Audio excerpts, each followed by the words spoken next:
Hey, this is Marco, and in this video I'm going to show you how to test your site speed and responsiveness.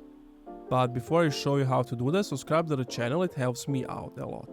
So you have a site like pingdom.com, uptrends.com, and of course there are some other sites, but these two I found to be most useful. And what you want to do is give the URL of your website and then from where you want to test it.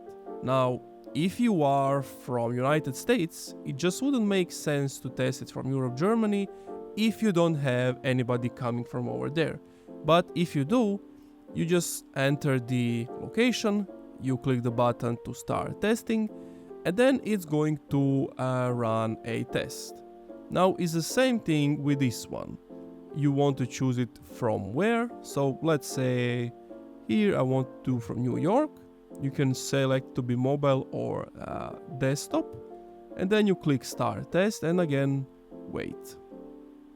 So as you can see, it tells you load time, how many requests it has, the page size, and the performance grade if you were to have traffic coming from Europe.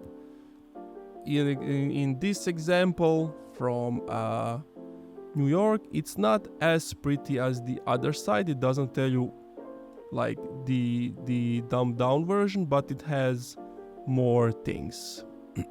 And that's it. Thank you for watching this video. If you enjoyed, leave a like, comment, subscribe.